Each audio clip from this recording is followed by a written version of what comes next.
আমাদের দাবি হচ্ছে ন্যূনতম মূল্যে রেজিস্ট্রেশন করতে হবে এবং আমাদেরকে সহজ পদ্ধতিতে ন্যূনতম মূল্যে ড্রাইভিং লাইসেন্স করে দিতে হবে।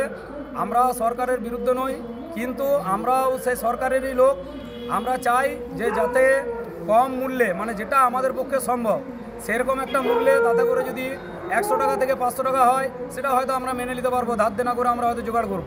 কিন্তু যে টাকাটা আজকে সংখ্যায় আমাদেরকে বলছে অতটা টাকা আমাদের পক্ষে জোগাড় করা মানে মৃত্যুর সমান হয়ে যাবে।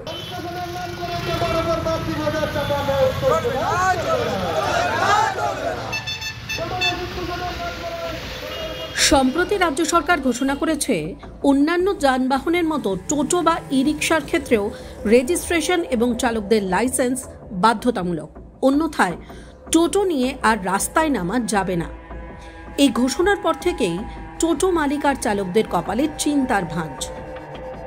টোটো বা ই রিকশা রেজিস্ট্রেশন ফিস কমানো এবং তার সময়সীমা বৃদ্ধির দাবি তুলে বড়জোড়ায় টোটো মালিক এবং চালকদের সংগঠনের পক্ষ থেকে ইতিমধ্যেই বিডিওর কাছে ডেপুটেশন দিয়ে স্মারকলিপি জমা দেওয়া হয়েছে।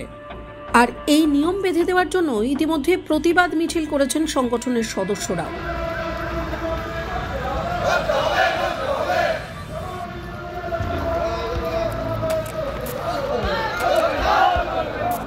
সংগঠনের সম্পাদক হরিদাস মুখার্জি বলেন,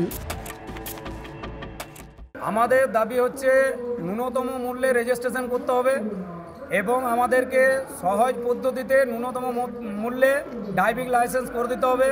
আমরা সরকারের বিরুদ্ধে নই, কিন্তু আমরাও সেই সরকারেরই লোক।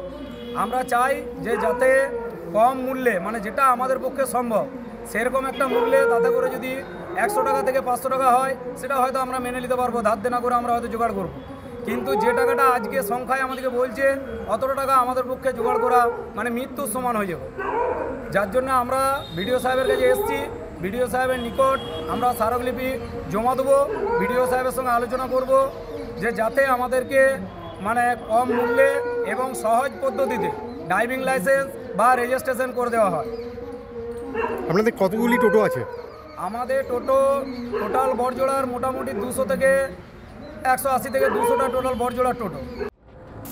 এদিকে যে হারে টোটোর সংখ্যা বৃদ্ধি পাচ্ছে এবং বেপরোয়া চালকরা, তাতে মানুষজন তিতিবিরক্ত। তাদের দাবি, টোটো আসায় একদিকে সুবিধা যেমন বেড়েছে, ঠিক সেরকমভাবেই চালকরা কোনো রকম ট্রাফিক নিয়ম মানছেন না, যার ফলে বাজারে যানজটের অন্যতম কারণ হয়ে দাঁড়িয়েছে এই টোটো। এদিকে সামনেই ভোট, শাসক দলের নেতারা সরকারের এই ঘোষণায় বিড়ম্বনায় পড়েছেন। সব জায়গাতেই টোটো সংগঠন তাদের নেতৃত্বেই চলছে, আর এখন অন্য রাজনৈতিক দল তাদের হাইজ্যাক করতে চাইছে। আর এই প্রতিবাদের পেছনে সিপিআইএম এর হাত রয়েছে বলেই মনে করছেন তৃণমূলের নেতারা।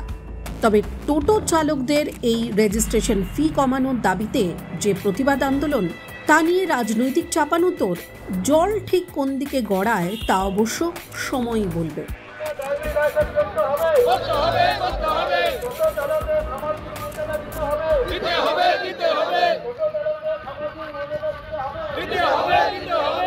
টাইমস নাও খবর।